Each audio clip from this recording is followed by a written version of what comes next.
Oke, halo semuanya, selamat datang di channel Jerry Gerungan. Kali ini saya akan berbagi tutorial cara lapor SPT pajak untuk PNS atau P3K di tahun 2024. Dan untuk pelaporan data yang diambil yaitu data gaji tahun 2023. Ya, nah, sebagai persiapan Bapak Ibu yang akan menginputkan data perlu bukti potong pajak yang didapatkan dari bendahara dinas masing-masing. Jika sudah memiliki formulir seperti ini ya. Nah, ini untuk formulir PNS ya. Formulirnya 1721A2 seperti ini. Namun jika Bapak Ibu belum memiliki bukti pemotongan pajak ini, nah, di sini saya akan berikan tutorial cara penginputannya. Untuk yang belum download aplikasi ini bisa di-download pada link deskripsi video ini. Selanjutnya Bapak Ibu juga mempersiapkan daftar gaji tahun 2023 ya. Nah, untuk diambilkan datanya akan kita isi di aplikasi pajak ini ya. Oke, kita mulai dulu dengan pengisian aplikasi pajak jika Bapak Ibu belum memiliki bukti pemotongan pajak ini. Ya, kita ke sheet data pemberi kerja ya, yang paling kiri. Silakan diisi untuk data pemberi kerja ini. Tahun pajak tahun 2023, nama instansi ya. Nah, ini karena nama instansinya sekolah ya. Ini untuk guru, kepala sekolah, dan pegawai tata usaha. Selanjutnya nama bendaharanya ini bendahara gaji instansi masing-masing, dan NPWP bendahara. Selanjutnya alamat instansi dan nama pimpinan ya, ini nama bendahara, ini bendahara ya. Selanjutnya kota ya. Nah, ini tanggal pembuatan SPT. Oke, nah di sini tentunya tanggalnya Januari ya, bulan Januari tahun 2024. Nah, selanjutnya untuk pekerjaan di sini pegawai negeri sipil ya atau P3K. Oke, kalau sudah kita ke sheet yang kedua yaitu mengisi data gaji. Nah, kita isi dulu nama pegawai ya. Nah, ini nama masing-masing. Ya, di sini saya hanya menunjukkan data sembarang ya, karena privacy. Untuk NIP silakan diinputkan NIK, NPWP, alamat pegawai. Selanjutnya di sini ada pangkat dan golongan. Ya, kita bisa pilih pangkat dan golongannya masing-masing, kemudian jabatan ya. Nah, kalau untuk guru, kalau pangkat 3A 3B itu guru muda ya. Selanjutnya jenis kelamin, status. Nah, di sini ke jenis kelamin laki-laki atau perempuan. Status kawin atau tidak kawin. Nah, di sini jumlah anak ya. Nah, maksimal untuk jumlah anak yang dilaporkan itu 3 ya. 3 anak. Nah, selanjutnya untuk masa penghasilan di sini 0112 ya, tidak perlu dirubah. Ini awal bulan yaitu Januari dan akhir bulan ya, bulan 12. Nah, selanjutnya kita lihat di sini ada tambahan gaji 13. Nah, untuk PNS silakan pilih ya untuk tambahan gaji 13. Oke, selanjutnya kita isi data gaji. Nah, untuk data gaji pokok silakan dilihat di daftar gaji. Ini ya, untuk gaji pokoknya di sini ya, kita lihat. Ya, 28.60.500. Nah, ini ya. Selanjutnya tunjangan istri. Nah, ini tunjangan istri dan suami ya. Nah, 286050, 286050. Tunjangan anak Kita lihat di sini tunjangan anak. Ini ya, 114.420. Selanjutnya tunjangan struktural atau fungsional ya. Ya, kita lihat di kolom kedua untuk penghasilan tunjangan fungsional kalau untuk guru ya. Ini 327. Ya. Selanjutnya ada tunjangan beras. Nah, ini tunjangan beras di kolom ketiga penghasilan ya. Ini 289.680. Selanjutnya untuk tunjangan khusus tidak ada, tunjangan lain tidak ada, penghasilan tetap yang terpisah dari pembayaran gaji tidak ada. Kalau ada silakan diisi dengan melihat daftar gaji ya di bagian sini. Ya, kita lanjut ke data daftar harta ya. Ya, silakan Bapak Ibu mengisi daftar harta ini ya, karena akan diambilkan datanya sebentar untuk pengisian di pelaporan pajak online nanti ya. Nah, di sini kita bisa pilih jenis hartanya, ada pilihan, ada sepeda motor, mobil ya, tanah ya. Nah, ini contohnya rumah ya, bangunan dengan tanah ya. Di sini kita bisa uraikan ya, luasnya berapa, tahun berapa didapatkan ya. Nah, lokasinya juga ya, ini tahun perolehan dan kira-kira harga perolehannya jika dijual ini berapa ya. Ini hanya perkiraan saja ya. Nah, lanjut. Ini jika ada ya nomor tanah, bangunan atau nomor PPKB. Selanjutnya jika ada daftar harga kedua bisa diisi ya. Nah, seperti ini ada sepeda motor ya. Atau jika ada mobil silakan ditambahkan ya.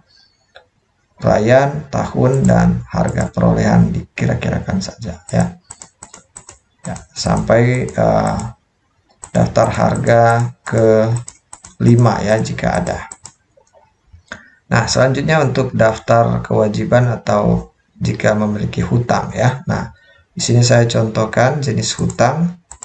Ada hutang bank ya, jika ada yang mengambil pinjaman di bank ya. Nah, baru kalau ada kartu kredit ya, silakan diisi, dan jika ada utang lainnya silakan diisi ya.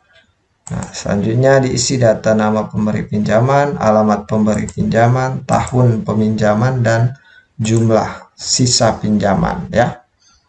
Oke, nah di sini kita bisa isi sampai hutang ke 5 ya. Nah, oke, nah itu selanjutnya kita isi data anggota keluarga ya jika ada ya. Nah, di sini kita isi untuk pertama suami atau istri ya. Kita isi nama, nik, hubungan ya di sini istri atau suami, pekerjaan diisi.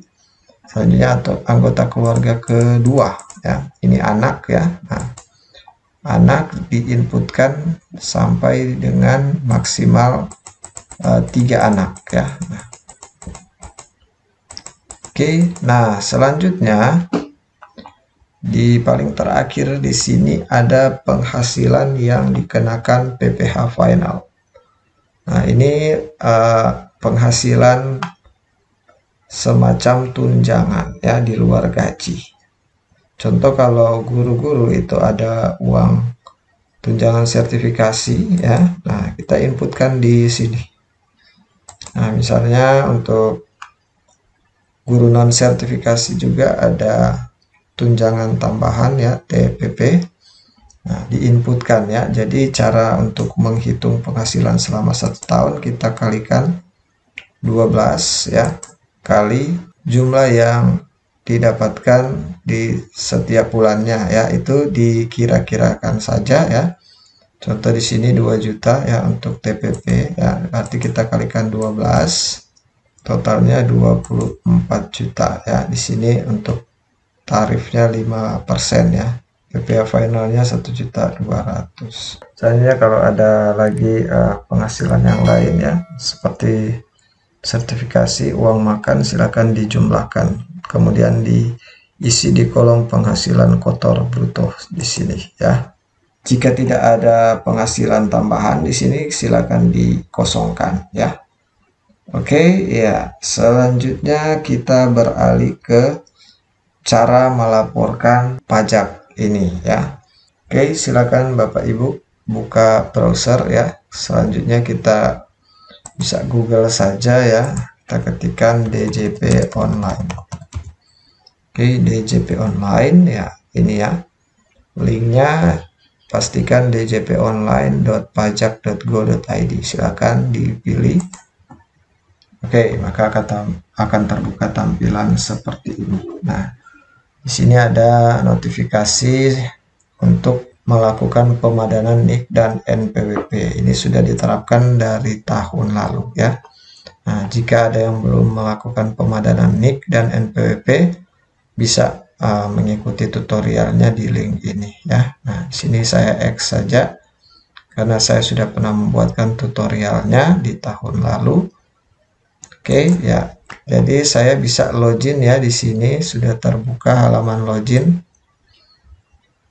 Nah, kita bisa menggunakan NIK atau NPWP ya, karena kita sudah melakukan pemadanan NIK dan NPWP ya. Nah, saya masukkan NIK karena saya lebih menghafal NIK.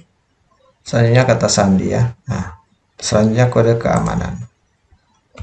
Nah, selanjutnya jika Bapak Ibu sudah melupakan kata sandi ya, bisa tekan lupa kata sandi di bagian sini. Atau bisa langsung melaporkan ke bagian pajak di daerah masing-masing ya. Nah, sini kita masuk dulu, kita tekan login. Oke, maka akan terbuka halaman informasi ya di DJP online ini ya. Nah, kita langsung saja masuk di menu lapor ya. Nah, oke, di sini ya lapor. Oke, kita scroll ke bawah. Nah, kita pilih ini ya, yang e-filing ini ya, kita klik. Oke, selanjutnya kita buat SPT di sini ya, ini menu buat SPT. Selanjutnya kita jawab pertanyaan, apakah Anda menjalankan usaha atau pekerjaan bebas? Ya, di sini kita jawab tidak ya. Nah, maka akan terbuka pertanyaan selanjutnya. Apakah Anda seorang suami atau istri yang menjalankan kewajiban perpajakan terpisah atau pisah harta? Ya, kita jawab tidak ya.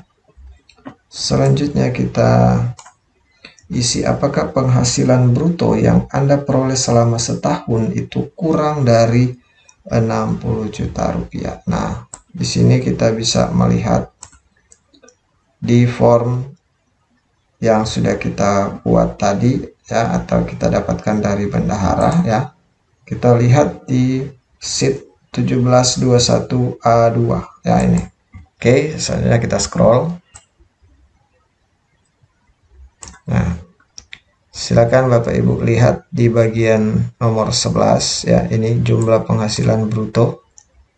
Nah, di sini yang warna kuning ya. Di sini totalnya 50 juta sekian. Ya, berarti di bawah 60 juta ya. Oke. Nah, namun jika Bapak Ibu ya memiliki penghasilan tambahan ya, contoh yang sudah saya bilang tadi ya, jika ada penghasilan tambahan ya, ini kalau sudah ada TPP tentunya sudah selama 1 tahun itu sudah ada penghasilan kotornya 24 juta. Nah, jika kita tambahkan dengan 50 juta gaji kita, sudah 70 juta ya penghasilan bruto kita selama 1 tahun. Berarti penghasilan kita sudah di atas 60 juta ya. Nah, kita harus menjawab tidak ya ini. Nah, karena di sini saya akan mencontohkan untuk penghasilan di bawah 60 juta ya. Di sini saya jawab ya. Apakah penghasilan bruto yang Anda peroleh selama setahun kurang dari 60 juta? Saya jawab ya, maka akan keluar SPT 1770SS ini ya. Nah, kita klik ini, maka akan terbuka isi data formulir seperti ini. Nah, bagi yang ada aplikasi pajak ya, kita bisa langsung buka sheet 1770SS untuk membantu kita mengisi data ya. Nah, ini ya, formulir 1770SS. Oke, nah kita isi dulu tahun pajaknya di sini ya. Jadi kita pilih tahun pajak 2023 ya. Selanjutnya status SPT ini kita pilih normal. Kecuali ada pembetulan, kita bisa melakukan pembetulan pertama, kedua, dan seterusnya. Ya, selanjutnya kita tekan selanjutnya. Oke, ya kita isi.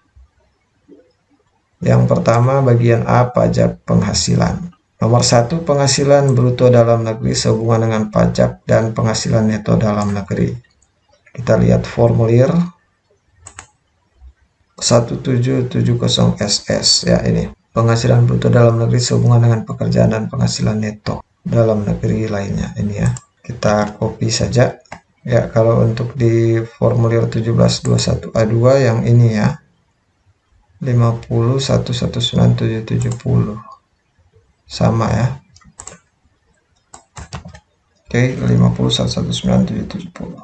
Selanjutnya untuk pengurangan ini ya, 4 juta sekian, kita copy 4519. Oke, kita cek di A2. Kalau formulir A2 ini dia ya, jumlah pengurangan 4519 sama ya. Oke, selanjutnya penghasilan tidak kena pajak ya, kita pilih di sini. Nah, di sini ada pilihan ya.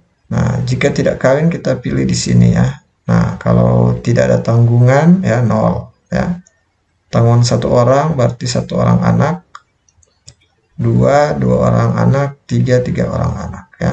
Selanjutnya ada kawin ya. Kawin dan kawin penghasilan istri digabung ya. Nah, di sini saya pilih ya, kawin dengan tanggungan 2 orang anak ya di sini. Nah, di sini akan keluar jumlah 67.500 secara otomatis. Nah, untuk di formulir aplikasi pajak ya, ini penghasilan tidak kena pajak ya, karena di sini sudah otomatis ya, langsung 67.500. Sedangkan untuk di formulir 1721A2 ya, kita scroll ke bawah, ini ya dia yang warna kuning. Nah, di sini kita inputkan manual ya. Nah, untuk penghasilan tidak kena pajak, Bapak Ibu bisa mempelajarinya di link ini ya, pajak.go.id ya, /id/penghasilan garis miring tidak kena pajak ini ya. Nah, Bapak Ibu bisa mempelajarinya untuk perhitungan ya, pajak wajib pajak orang pribadi ya. Ini dimulai tahun 2016. Contoh seperti ini ya, laki-laki perempuan lajang ya, laki-laki kawin atau suami dan istri digabung ya, seperti ini ya. Jadi karena kita laki-laki atau perempuan yang kawin dengan 2 orang anak, jadi nominalnya ini K-2 67.500 ya, kita ambil patokan di sini. Nah, selanjutnya di sini langsung otomatis ya, kecuali di formulir yang saya bagikan itu di formulir 1721A2 itu kita input secara manual. Oke, next kita ke penghasilan kena pajak ya. Di sini kita periksa penghasilan kena pajak, di sini tidak ada ya. Kalau di A2 1721A2 di sini ya, di bawah ini tidak ada juga ya, kosong semua. Nah, kita lewati, kita kasih 0 saja di sini. Kemudian pajak penghasilan terhutang ya, ini dinolkan lagi. Ya, ini pajak penghasilan terhutang. Selanjutnya pajak penghasilan yang telah dipotong oleh pihak lain. Ya, nah, oke ya. Ya, jadi di sini nihil Nah, di sini akan otomatis ya sesuai dengan isian kita, dan pastikan ini nihil, kosong ya jumlahnya. Selanjutnya kita tekan berikutnya. Nah, kita isi bagian B, yaitu penghasilan yang dikenakan PPh final dan yang dikecualikan dari objek pajak. Ya, nomor 8, dasar pengenaan pajak penghasilan bruto pajak penghasilan final. Kita lihat di aplikasi. Ya, ini dia ya. Nah, dasar pengenaan pajak penghasilan bruto pajak penghasilan final. Nah, ini jika Bapak Ibu mengisikan yang bagian tadi, tunjangan ya. Kalau tidak berarti dikasih 0 saja ya. Nah, ini karena saya akan, nah di sini karena saya memberikan contoh penghasilan di bawah 60 juta ya, jadi saya kasih 0 ya, untuk tidak ada penghasilan ya. Di sini saya tidak mengikuti yang di sini ya. Oke, nah kita kasih 0, 0, 0 ya. Selanjutnya kita tekan berikutnya. Ini daftar harta dan kewajiban. Jumlah keseluruhan harta yang dimiliki pada akhir tahun pajak ya. Nah, itu kita bisa lihat di formulir 1770 SS. Ini ya, yang sudah kita inputkan di daftar harta tadi. Ada tanah dan bangunan dan ada sepeda motor ya. Selanjutnya jumlah keseluruhan kewajiban strap utang pada akhir tahun pajak ya. Nah, ini contoh ya. Nah. Oke ya. Kalau untuk formulir 1721A2, nah untuk daftar harta tidak ada ya, tidak dicantumkan. Berarti silakan Bapak Ibu menghitung secara manual kalau hanya memiliki bukti pemotongan pajak ya dari bendahara. Oke ya, kita tekan berikutnya.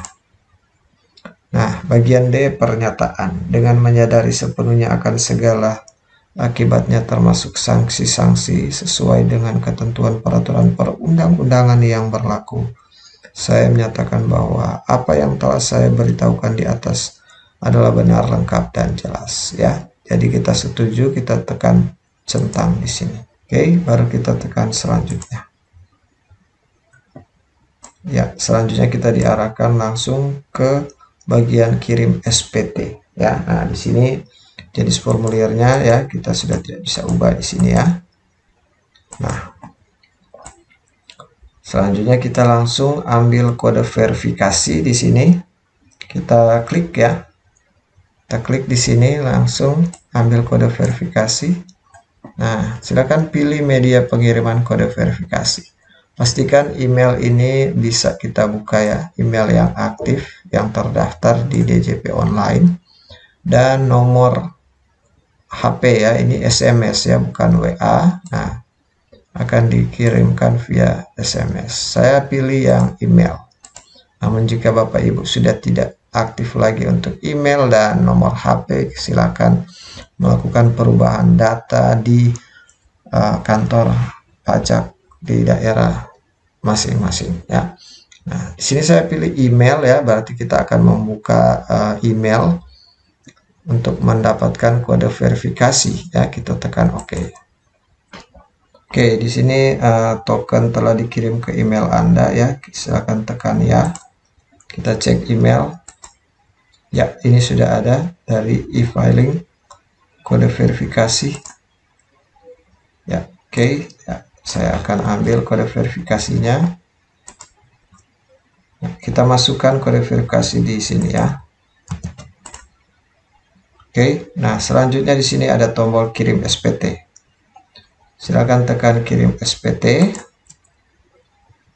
Oke, nah di sini ada info penghasilan Anda di bawah PTKP. Ya, berdasarkan ketentuan perpajakan Anda tidak wajib menyampaikan SPT tahunan dengan mengajukan permohonan wajib pajak non efektif WPNE. Permohonan WPNE dapat diunduh di sini. Ya, kita tekan tutup. Oke, silakan tekan puas ya. Oke. Ya. Nah, maka di bagian daftar SPT ya kita sudah melaporkan di bagian sini ya, nomor 1 ya. Jenis SPT 1770 SS ya. Tahun masa pajak tahun 2023. Oke, dengan status nihil. Nah, dan untuk yang terakhir kita cek lagi email ya, untuk kita cek email ya. Nah, ini ada email yang baru ya dari e-filing, yaitu bukti penerimaan elektronik. Nah, ini contoh bukti penerimaan elektronik dari setelah kita menyampaikan SPT ya. Silakan disimpan untuk bukti ini, dan jika bukti ini diperlukan oleh bendahara silakan di print. Ya, oke, demikian tutorial ya dari saya tentang cara lapor SPT pajak baik PNS maupun P3K untuk tahun 2024 ya, dengan penghasilan di bawah 60 juta. Jika ada yang ingin bertanya bisa langsung pada kolom komentar, dan jangan lupa untuk like, share video ini, dan subscribe bagi yang belum subscribe channel ini agar channel ini boleh terus berkembang. Terima kasih.